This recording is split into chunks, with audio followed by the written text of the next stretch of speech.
कृष्ण जन्माष्टमी के इस पावन पर्व के अवसर पर आइए सुनते हैं भगवान कृष्ण के जन्म की संपूर्ण कथा। ये काल चक्र है। इस काल चक्र में मैं आप सबका अभिनंदन करता हूँ। दोस्तों, यूट्यूब के बेल आइकन को बजाना ना भूलें हमारे लेटेस्ट अपडेट के लिए। द्वापर युग में पृथ्वी पर राक्षसों के अत्याचार बढ़ने लगे। पृथ्वी गाय का रूप धारण कर अपनी कथा सुनाने के लिए तथा उद्धार के लिए ब्रह्मा जी के पास गईं।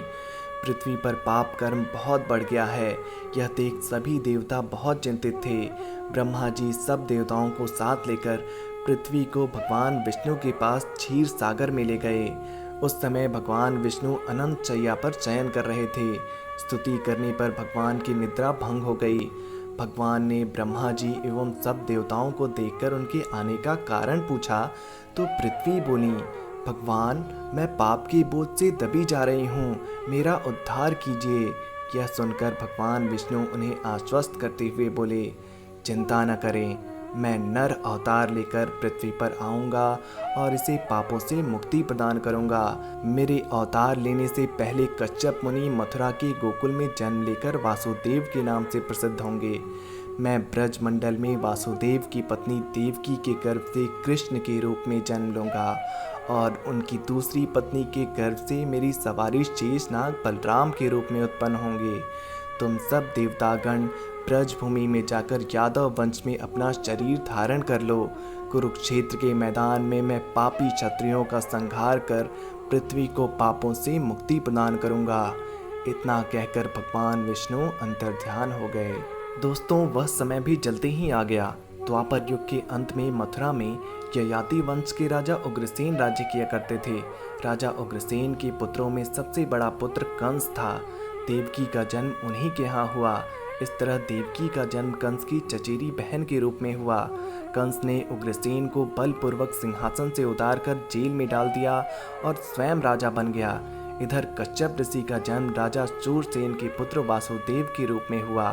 कालांतर में देवकी का विवाह यादव कुल में वासुदेव के साथ संपन्न हुआ।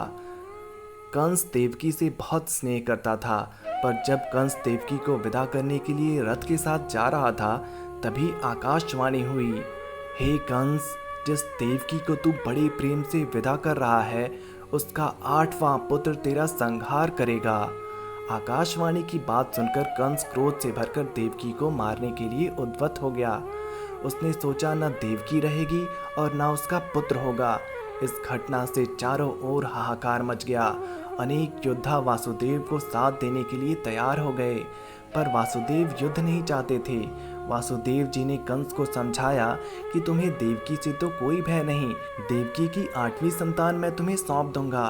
तुम्हारे समझ में जो आए उसके साथ वैसा ही व्यवहार करना। उनके समझाने पर कंस का गुस्सा शांत हो गया। वासुदेव झूठ नहीं बोलते थे। कंस ने वासुदेव जी की बात स्वीकार कर ली और उसने वासुदेव जी और देवकी जी को कारागार में बंद कर दिया और सख्त पहरा लगवा दिया। तत्काल नारद जी वहां पहुंचे और कंस से बोले कि यह कैसे पता चलेगा कि 8वां गर्भ कौन सा होगा, गिनती प्रथम से होगी या अंतिम से। कंस ने नारद जी के परामर्श पर देवकी के गर्भ से उत्पन्न होने वाले समस्त बालकों को मारने का निश्चय कर लिया। इधर जैसे ही देवकी ने प्रथम पुत्र को जन्म दिया, वासुदेव ने उसे कंस के हवाले कर दिया। कंस ने उसे चट्टान पर पटककर मार डाला। इस प्रकार एक एक करके कंस ने देवकी के 7 बालकों को निर्दयतापूर्वक मार डाला।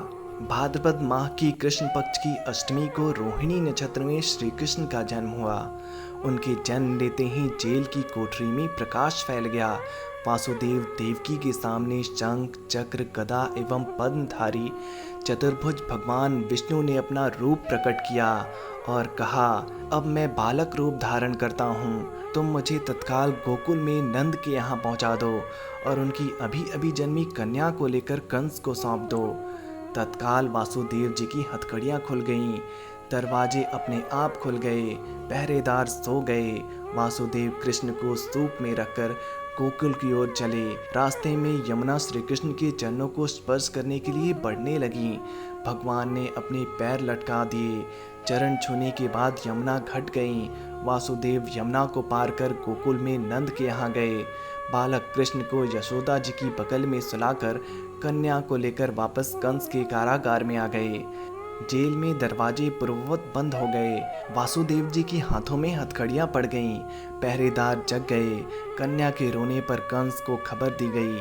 कंस ने कारागार में जाकर कन्या को लेकर पत्थर पर पटक कर मारना चाहा, परंतु वह कंस के हाथों से छूटकर आकाश में उड़ गई और देवी का रूप धारण कर बोली, हे कंस, मुझे मारने से क्या लाभ?